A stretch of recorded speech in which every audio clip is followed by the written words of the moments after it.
So we're going to do a little daily tech news show, and then I just want to lean back and listen to Len and Chris talk about smoked meats after we're done. And I'm all good with that. That's going to be an education for me. Oh, yeah. One of my favorite conversations. If you're watching this live on the YouTube, this is the last day it will be live on the YouTube. It's twitch.tv/gooddayinternet if you want to watch us live, or dailytechnewsshow.com/live has the Twitch feed embedded in it. If you are watching this on demand on YouTube, don't worry. That will not be going away. Roger will be uploading that. So is everybody ready to do a little show here? Yes, I am. Okay. Yo estoy listo. Me too. Here we go. John Bailey upped his commitment to independent tech news, so up yours. Patreon.com/DTNS. Apologies for that. John made me say that. This is the Daily Tech News for Friday, June 7th, 2019 in Los Angeles. I'm Tom Merritt. And from Studio Feline, I'm Sarah Lane. Meet your newest barbecue pitmaster. I'm Len Peralta. I don't smoke, but I'm here producing the show. I'm Roger Chang. Newest barbecue pitmaster, meet Master Barbecue Pitmaster, Chris Ashley, co-host of the SMR podcast with us today. Hey, what's happening? Yes, what's up, people? How you guys doing? If you are not getting the Good Day Internet show available at patreon.com/DTNS, you're going to miss a clinic, I believe, after the show is done. And I got time today. So yeah. We're going to talk some barbecue. We're going to be talking some smoked meats after that. But if you're just interested in the tech news, you're in the right place. Let's start with a few tech things you should know. Facebook announced it will no longer allow Huawei to pre-install its apps on the company's smartphones, including WhatsApp, Instagram, and the core Facebook app. Apps already pre-installed on existing devices will continue to work and receive updates. Sources tell Kotaku that Blizzard canceled work on a StarCraft first-person shooter codenamed Ares. The prototype had been built on the Overwatch engine. Sources said that Blizzard has moved most of the developers to the Diablo 4 and Overwatch 2 teams. Google is rolling out a search update that won't surface more than 2 top results from the same website. Now, Google says might still surface more than 2 listings from the same website if they're deemed highly relevant, but will now treat subdomains and their root domains as part of a single website. Seems fair, but something websites won't like. All right, let's talk a little more about Google executive. Sources tell the Financial Times that Google executives have asked the United States for a permanent exemption to the export ban on Huawei. Google right now has a temporary license to deliver Android security updates to Huawei rather than making Huawei wait for them to show up on the Android open source project. They could do that, but it would be delayed significantly, and it would open the operating system to attacks on vulnerabilities. Now, that license that Google has to deliver those updates promptly right now is not permanent. When it goes away, Google says a ban would reduce the security of Huawei phones, possibly forcing it to create a modified fork that would be less secure and therefore make the internet less secure. Google's saying you need to give us a permanent license to give them security updates for our own good. Because if you have millions of Huawei phones out there, which there are, and suddenly they're all vulnerable to security flaws, which they might be, that is a vector for people to launch attacks on everybody who doesn't have Huawei phones. Yeah, you know what? Those guys made a pretty good argument because I wasn't at 100% sure how that was going to be a security risk if you weren't allowed to use them here. But they did make one good argument, at least they pointed it out in the article, that if you have secure documents that end up on one of these devices and then that device gets hacked, well, then there goes your secure document. So that I can buy, but I'm still trying to figure out this whole thing. Unfortunately, the state that our politics are in, you just don't know. Is this, a genuine thing that they're concerned with, or is this some kind of power move that they're trying to do? I have no idea. Yeah, I mean, honestly, it is mostly a political move. There may be validity to the security concerns, but that is generally not believed to be the reasoning behind a lot of this pressure to be put on, especially because ZTE, which could have the exact same issues as Huawei, has basically been given the ability to continue to do business with the U.S. because they agreed to some oversight and things like that. So that's what the United States wants to happen. That said, even beyond just the document stuff, if you could install a botnet on a few million Huawei phones and start launching out attacks onto the internet, suddenly there's more chances of the rest of us running into malware, running into phishing schemes because Sure. they have that increased surface area too. It's just Yep. it's like a generalized immunity thing, right? Yep. Well, if I'm the US government and Google is saying to me, listen, you don't want us to have to wait for updates to come through the Android open source project, or Huawei rather, what kind of time are we talking about? Are we talking about a week? Talking about a year? Talking about somewhere in between? It depends on where you look. I've heard people say that it can be around a month. Yeah. That seems to Which be is the significant. general figure thrown out there. And a month, yeah, is a long time if it's a known especially if it's a 0-day Right. vulnerability. That gives the attackers a lot of time to take advantage of it. Walmart will ask some shoppers to let their delivery people in the house, literally. Starting in autumn, customers in Kansas City, Missouri, Pittsburgh, Pennsylvania, and Vero Beach, Florida will shop with Walmart's in-home service and can have their groceries delivered right to the fridge in their kitchen, supposing that the fridge is in the kitchen, when they're not at home. An unspecified smart entry technology will let the delivery personnel in and let the customers view the delivery in real time if they're not at home. Photos accompanying the announcement showed Walmart delivery people wearing cameras as well. Could you imagine the horror? I thought the same thing. I was like, absolutely not. No one's going in my fridge. It's like going through my underwear drawer or something. Yeah, it's You one thing stay out of you- my fridge. I think Walmart is working on that too. Deliver underwear right into your underwear. I mean, we clowned this idea when it was with Amazon, and that was just dropping your packages in your door. Now you're in my refrigerator. Can you imagine? I'm looking on the camera and watching some cat eating my ribs. No. Well, that's the point. They're wearing those body cams like the cops have, so you could tell, like, oh, that person ate my ribs. I've got it on video. They're not going to be able to resist, Tom. They smell so good, especially your ribs. But assuming that their Walmart is going through all the steps necessary to make it as uncreepy as possible to have perishable foods put inside your fridge, which is in theory a nice idea, right? If you really trusted somebody to do that, that would be great if you weren't around. But there's a difference between, I mean, I wasn't even real keen on the idea of anyone opening my door and putting a package right inside. I've got like pets and stuff. Like I don't want people doing that. But to go all the way into my kitchen and start, rearranging things and seeing that I have hummus that should have been thrown out about a week ago, and and the like is it's like another level of just kind of privacy weirdness. Walmart. Okay, the thing that really bothers me the most is the fact that it's an unspecified technology. Until they tell me who's making this door lock and how it works, I'm gonna have big problems with this. But they say they will train the delivery person on how to organize the most efficient refrigerator, which does make me start going, man, that'd be nice if it was somebody who really was better at this than me. And I came and I was like, oh man, my fridge is so better organized now.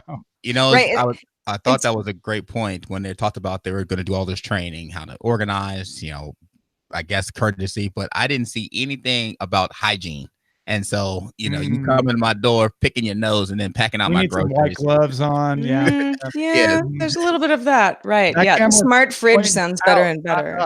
So you don't know. That's a good point.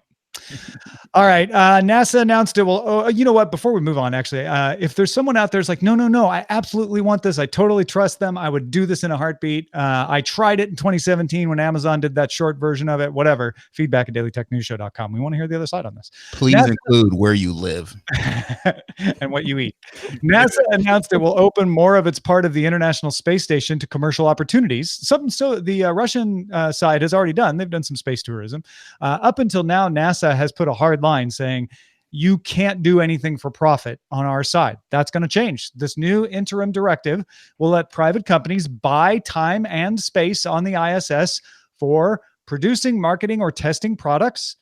They could shoot a commercial. They could shoot some movie scenes. They can use resources on the ISS for commercial purposes and even rent a little bit of the astronauts' time and expertise, though significantly not their likenesses. So they can't put them in the movie. Companies can send their own astronauts starting as early as 2020. NASA also called for private space companies to propose ideas for new habitats or modules that could be attached to the ISS. Now, there's a limit. NASA is only going to allocate 5% of its resources to commercial activities. 95% will still be under the old rules. Up to 175 kilograms of commercial cargo can be sent per year, and NASA crew will only be allowed to dedicate up to 90 hours to commercial activities a year. Bigelow Aerospace says it's already booked, though. 4 private flights on a SpaceX Crew Dragon spacecraft whenever they're allowed to get going. So when I read this article, I was like, you know what? This is pretty cool because we've definitely seen a bit of a de-emphasis on NASA, defunding of NASA. And, they've been responsible for plenty of inventions that we use in our everyday lives. And so I was like, you know what? If they find this as a new source of revenue, all good. But then the one little part in this article got me kind of, got my Bama meter turned up. Mm-hmm. And that's where they mentioned the ultimate selling off or, the privatization of parts of this program. Mm-hmm. That then I was like, okay, is this going to be another situation where we're socializing the loss and privatizing the gains, where we take everything was paid for by taxpayer dollars, and then now private companies get to make millions and millions and millions of dollars and provide no breaks to taxpayers, and and so on and so forth. Because it looks like there's still that, even though they postponed the mandate for 2025, it looks like that it's still an ultimate goal. So that's what got me a little step back from this. You're worried about the TD Ameritrade habitat module? Yeah, essentially.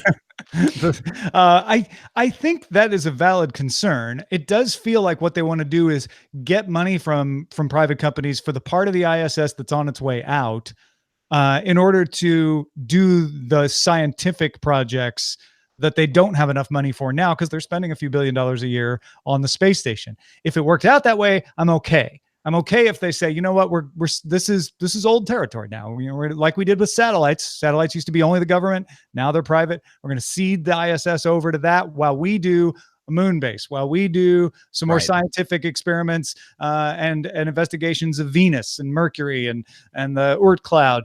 It all depends on what those new projects are. To me, It's like, as long as that money is being well spent for science, then I'll probably be okay with it. Yep. On the commercial side, though, it's like testing products. Okay, well, I don't know. Can a candy bar be eaten happily in 0 G's? Whatever. Like, the testing of the products is sort of one side of it, but the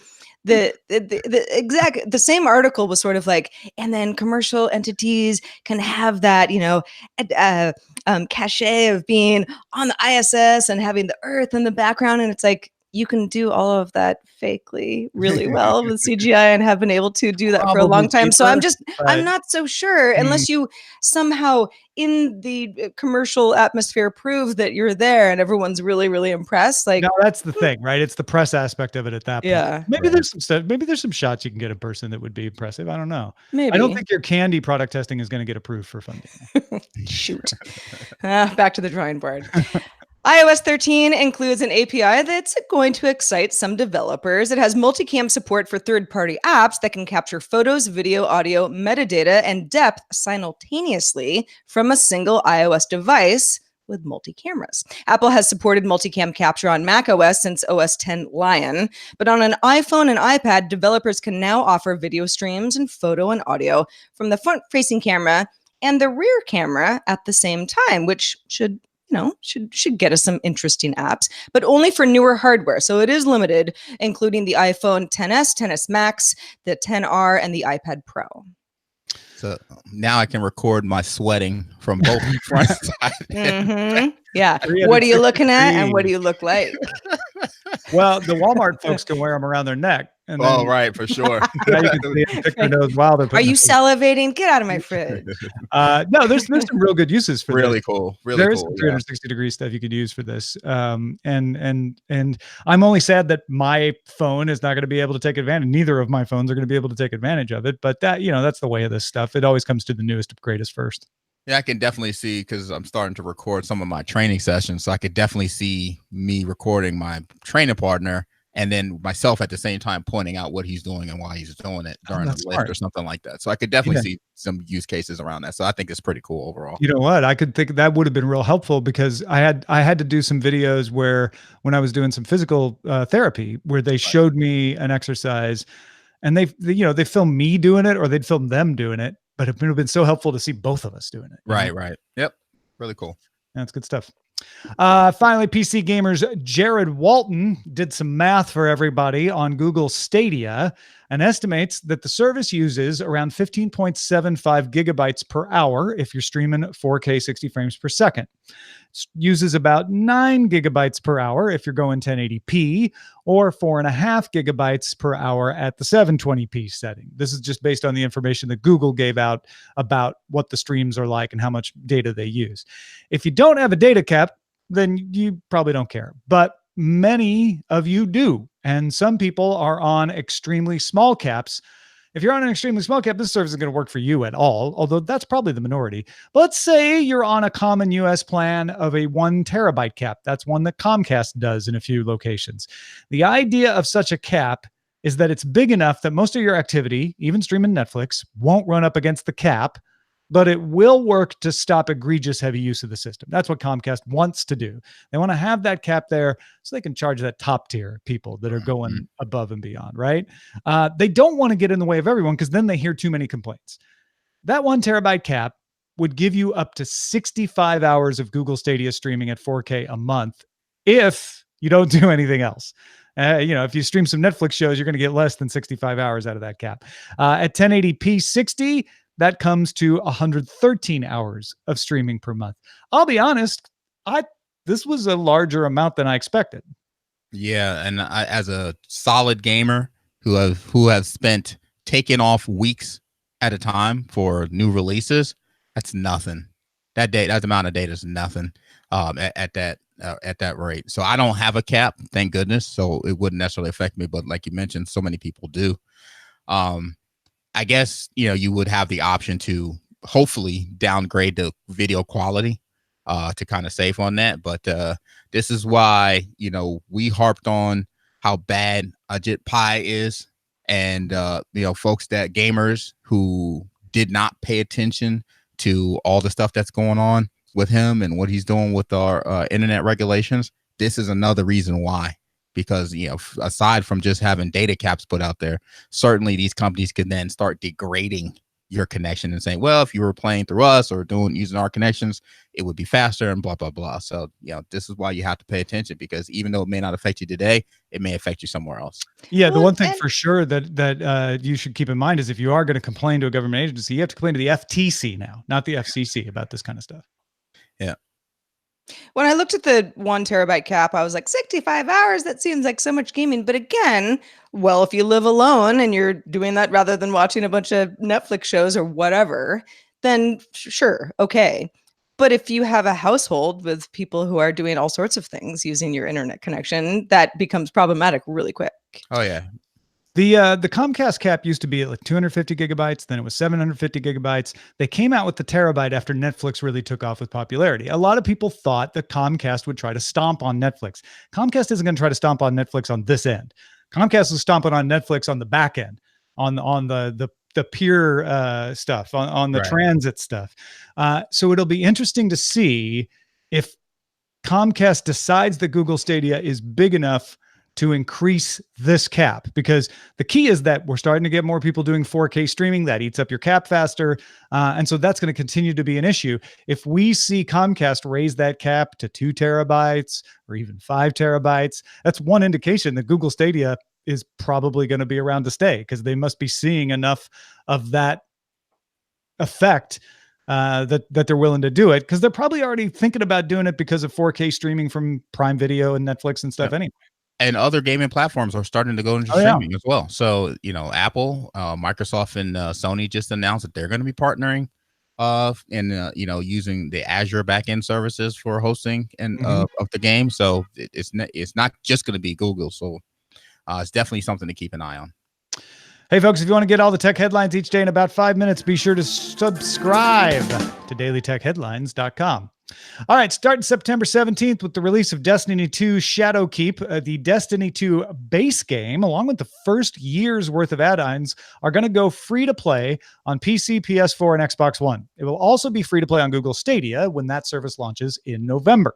The free-to-play version of Destiny 2 is going to be called Destiny 2 New Light, and players who want to play in the Forsaken expansion and the annual pass will have to pay $40 for the bundle. Also, you got to pay for Destiny 2 Shadowkeep. That's $35. But if you do that, you now won't need any of the past Destiny 2 content to play it. So they're really shaking things up there. And maybe, I don't know, Chris, you tell me, is this more exciting than all of that? Destiny 2 is going to support cross saves on all platforms, beginning with Shadowkeep.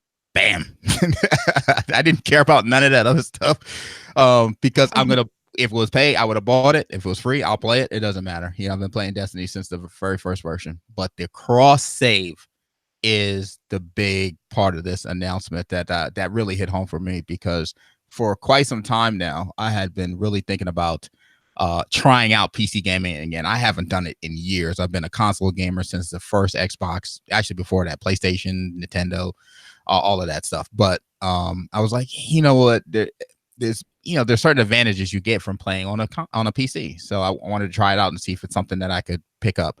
Not to mention, with the announcement of Microsoft and Sony combining forces, Google Stadia, Apple's gaming platform, it really seems to me that game streaming is really about to go to the next level, which makes sense. So with at Microsoft having the Azure backend services, so the one thing that's like, okay, I can go buy a PC, I can set this thing up, and I can try to play it and see if I can get used to it over a couple of months.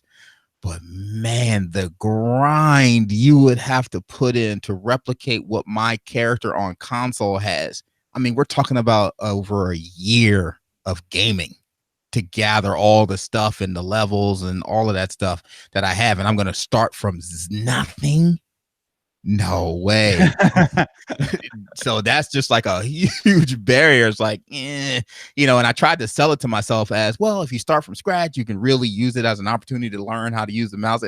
But that, my brain was like, nah, we can't do that. That's a lot of work, lot of work. And these Destiny especially is built around teams, a lot of team gameplay.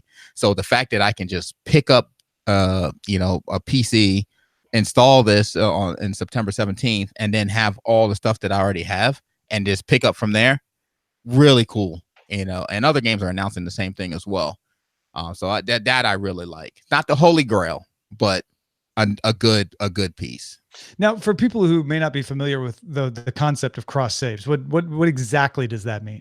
Right. So essentially, like I was just mentioning, is that if I take my character today on my Xbox, and then I would be able to take all the content, all the completions of missions that I have, all the weapons that I got, and Destiny is a loot shooter as well as a MMO. So it's MMO meaning that it's a game where you meet other people and you play with other people, but it's also a loot shooter where you do these activities to gain this loot. And of course, the loot that drops has different rarity levels, and of course, the hardest stuff to drop. I mean, some stuff I've tried to get for literally 3 months before it actually dropped from my character. So being able to then save on my Xbox, go to my PC, log in, and all the stuff that I've worked so hard for to get is available on my PC. All the finishes that I have, some of these missions take 3 weeks at a time. And they're structured like that purposely. So not having to do those 3-week missions again is really cool. And so that's the concept of cross save, is you can take your stuff from one platform and pick it up on the other platform. Really it's cool. Almost like cross-platform play ish. That would be the holy grail, right? It's getting closer anyway. We're getting there, and which I think this is probably the prelude to that, because one of the things they also said was they were getting rid of console exclusivity, and that is something that has annoyed me from the start, because I have never ever considered buying a PlayStation because they have an extra gun in their version of Destiny than I have on the Xbox. Just not doing it, so it just never appealed to me. It never worked for me. I'm sure maybe other people have been like, what, I really want that extra gun or that different. You're worried that gun was gonna get nerfed anyway, right? Yeah. Of course it would. So yeah, it just never did anything like that. So so the fact that they're eliminating that, and just all the places you play are going to get the same stuff at the same time, really cool. So now there's really no need not to enable the ability to play, Xbox people play against PlayStation people. Do you think this will end up becoming a more common thing? Does it feel that way to you? It does feel that way. Because who is it? Call of Duty announced that they'll have it as well. And I think these console Microsoft and Sony need to make sure they stay ahead of whatever Google Stadia and Apple intend to bring to the gaming table. So something like this, and Microsoft has been trying to get stuff like this for quite some time. They even have some cross saving and abilities already between the Windows 10 and the Xbox. So it just makes perfect sense. I will hear more about that next week at E3, I'm sure. Although we have so many gaming announcements this week, it almost feels like E3 already started. I know, right? Well, thanks to everybody who participates in our subreddit, gaming news, and otherwise. You can submit stories and vote on others at dailytechnewsshow.reddit.com. We're also on Facebook. We've got a great group, facebook.com/groups/dailytechnewsshow. Sarah, read me an email. Oh, Tom, I'm glad you asked because I have one at the ready, and it's from Charles, who said, Scott Johnson on our Wednesday show mentioned how its smart speaker conversation mode could be good because you currently have to do every individual interaction with separate commands. His example was wanting to turn on multiple lights with a single command. Actually, Charles says you can. I have several smart plugs used with lamps and discovered if I use 2 complete sentences connected with and, it works. One, my lamps, smart plugs, is named hall, and one is named entry. So if I say, Amazon Assistant, turn on the hall and entry lamps, it will tell me it doesn't know a device named hall and entry. However, if I say, Amazon device, turn on the hall lamp and turn on the entry lamp, it works. Ah, it's clever. So you can do a conjunction, but you have to start a whole sentence over again. Yeah, we were talking a little bit before the show of some of the, the learning curve that we've had. Certainly, I've had in my home where, I've got some smart bulbs, and I'm learning to tell my assistant what to do with them, and I do have to say sentences in a way that I feel is less intuitive. But once I'm like, okay, that's what she needs me to say. Now I know, I got it. So I am now talking more like a robot and less like a human, which I don't think is really the ultimate goal. But again, that's, it's kind of, it's part of the learning process for all of us. Yeah. I wonder if that'll have an effect on English language. We all start talking more like robots. Yeah. I know that what Amazon announced is they want to make that go away. They want to make things more conversational. But yeah, my pet peeve is, I have an app called Our Groceries. And if I say, tell Our Groceries to add chocolate chips to shopping list, that makes perfect sense. But if I want to find out if I already put something on, I have to say, tell Our Groceries is chocolate chips on the shopping list. I even had to stop and think about it right now. I can't say ask, because if I say ask, it's like, nah, I don't know what you're talking about. Yeah, what's Ask Our Groceries? That's not an app. Yeah.